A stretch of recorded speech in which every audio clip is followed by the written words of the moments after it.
ამასობაში 26 თებერვალია საღამო და დღეს რა მოხდა საინტერესო მოყვები ამ ვიდეოში.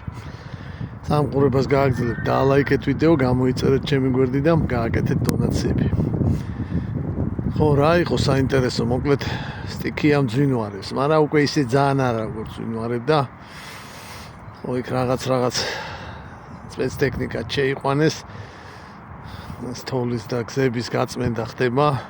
მოკლედ მთავრობა მუშაობს და რაც მთავარია, სტიქიის ზონაში ჩავიდა ბეტმენ ალეკო, ჩემი ალეკო ელისაშვილი და პირად კონტროლზე აიყვანა სტიქია დედას უტირებს. ასე რომ მაგ მიმართულებით ყველაფერი კარგად არის, მეგობრებო, არ ნერვიულოთ.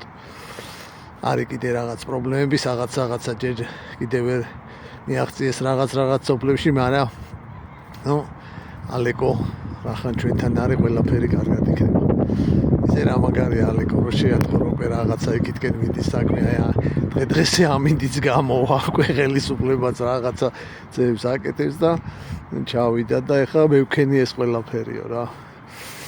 ხო, რა შეებოდნენ ეხლა ალეკოს თანამოძმე აკაცუკოები აქ. ავიცი რაღაც თავის პარალელურ სამყაროში არიან. გვარამიამ რაღაც შეტევაზე გადავდივარ თუ გამოაცხადა. სალომემ რაღაც ახალი არჩევნების გეგმა წარმოადგინა. ანუ მაგათ მართლა გონიათ რომ რაღაც ახალი არჩევნები დაინიშნება რა. დარწმუნებულები არიან. რის ახალი არჩევნები, არანაირ მსგავს რა თქმა უნდა ოცნება არ გეგმავს და ეგეთი რაღაცა საერთოდ არ მოხდება. ესენი თავისეს უღერავენ რა. უკვე გეგმა იქ საარჩევნო კომისიებს ადგენენ ლამის რა და როგორ. საერთოდ გაგიჟდნენ რა. ხო, საინტერესო იყო შვილდაძის პოსტი, მიშამ შვილდაძის. აი ევროპას ხო უნდა მოეცა ჩვენთვის 120 მილიონი ევრო რა საბიუჯეტო დახმარება და რა გაგვინაწყენდნენ, აღარ მოგცემთო და არასამთავრობო სექტორს მიცემთ მაგ ფულსო და შვილდაძემ რა შვებითო, სად არისო ფულიო, დროზე ჩაგვირიცხეთო, პირველი კვარტალი გავიდა, დედა გვაქვს მოთხოვნიო. შიბრები ყრივართო კაცო. თან რაღაცა კანონის მიღებას აპირებს ეხლა ოცნება, მე მგონი ეგეთი დახმარებები უცხოეთიდან საერთოდ შეიძლება აიგზავნოს და დროზეუს თუ გვაძლევთ მაგ 120 მილიონ ევროს მოგვეცითო რა. ვერ ხედავთ რა დღეში ვართო. ესეთი ამბავია. ხო, ევროპაში რა ხდებოდა საინტერესო, მოკლედ ევროპული დემოკრატია რა თქმა უნდა ყვავის და სულ ახალ სიმაღლეებს იპყრობს და დღეს პიკში ავიდნენ, დაიჭირეს აი რუმინეთის საპრეზიდენტო არჩევნების პირველ ტურში რო გაიმარჯვა ტიპმა რა, კელენ ჯორჯესკუ რა. რაღაცა თითიდან გამოწოვილი ბრალდებებით ამის სახელმწიფო ღალატს და რაღაცებს ედავებიან, იქ რაღაც ფაშისტური ორგანიზაცია ჩამოყალიბება, რაღაც სასაული რა. აი ჩვენთან რომ მზია ამაღლობელის დაჭერა უკვით პოლიციაზე დარტყმისთვის, კაცი რომელმაც ჩესნად მოიგო არჩევნები, იმის გამო რომ არ არის მაგათი შაიკიდან, ჯერ ხო გააუქმეს შედეგები და ეხლა დაიჭირეს. დაკითხვაზე ყავთ, შეიძლება ჩააყუდონ რა. ილონ მასკმა გააკეთა მერე კომენტარი, საერთოდ შეიშალეთო რა.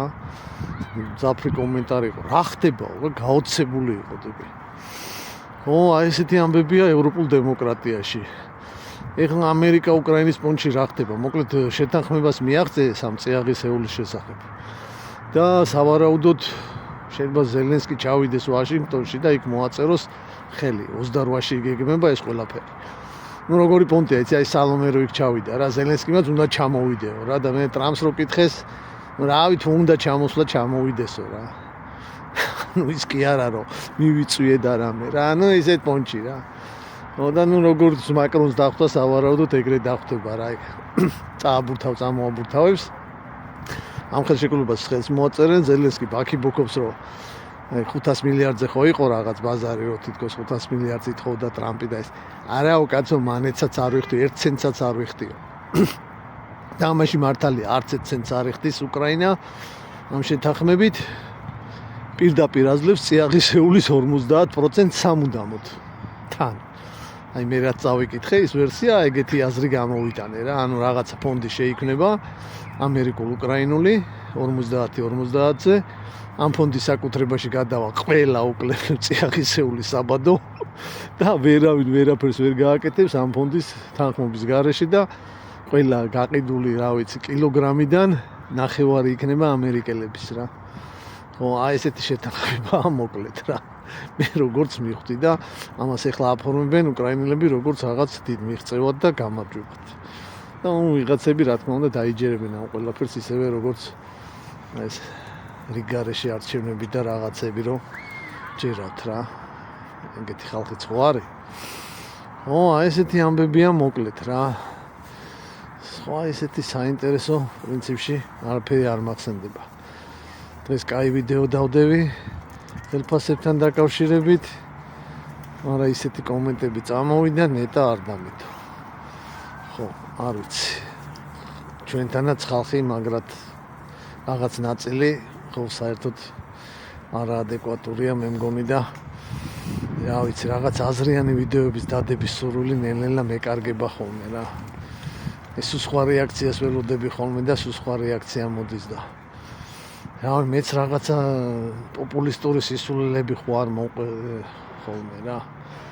ვიდეოში ვთქვი რომ რაღაცა გადასახადის გაუქმება რაღაც კატეგორია ხალხისთვის კარგი იქნება და მათთვის შეღავათი იქნება და ხო რა ვიცი ხა ჩემ ვიდეოს ხანვინოსდეს ხან იქნება ზევითაც ვიღაც მთავრობიდან ყური მოკრას მოეწონოს 200 მილიონის შეღავათებზეა საუბარი არჩევნები მოდის იქ შეიძლება ვიღაცამ თქვას რომ ხო ელექტროლათაც გვაწყობს მოდი გავაკეთოთ რა მაგპონჩი რა შეიძლება რაღაც ეგეთიც მოხდეს რა და ისედაც გონივრული ისეთი შეთავაზებაა რა რომელზედაც პრინციპში მთავრობა და ხელისუფლება უნდა წამოვიდეს და ხალხი გაბრაზდა მე მეჩხუბებიან ზოგს ეცოტავა ზოგმა ის რა ქვია ფასების დაწიება რემონტ თითქოს ჩემზე იყოს დამოკიდებული ან გადასახადის გაუქმება და ხელფასის მომატება ან ფასების დაწევა რა რა ვიცი აი ძალიან ბევრი არაადეკვატური ხალხია რა ხო და ესეთ ხალხს მოწონს ის რა აი ხაზარაძე და კახარიასნაირი პოპულისტები რა 1000 ლარი იქნება პენსია და 2000 ლარი მინიმალური ხელფასი და ეგეთ სისულელები ჯერად და მე მიდიან და მე ლაიქს არ მიკეთებენ და იმას ხმა მიწეს არჩევნებზე მივიდნენ 200.000 მაგასაც ხაზარაძეს მისახმა 200.000 მაგახარიას წარმოიდგინეთ რა სისულელებს იძახდნენ ტიპები 1000 ლარიანი პენსიაო 6 მილიარდი ლარი უნდა ყოველ წელიწადში ან დამატებით 6 მილიარდი თანხა ჭირდება მაგ ყველაფერს საიდან მოიტანდნენ და პლუს ეხა სხვა დაპირებები ხო ანუ ასტრონომიულ ციფრებზე გადიოდნენ რა მაგრამ ხალხს მოწონდა ხო რა ნუ ფიქრობ ხოლმე რა ეხა ეგეთი სულელები ხო არ თქვა ეგნება ავალ ერთი 100.000 ლაიქზე რაღაცაზე რავი ხალხი შემაქებს მაგ მლანძღავენ რავი აი რაღაც სიმართლე და რეალობასთან მიახლოებული რაღაცა რაციონალურს რო ვიძახი რა ვიცი კომენტების გადახედვა არ მინდა ხოლმე რა ეგეთი ამბებია მოკლედ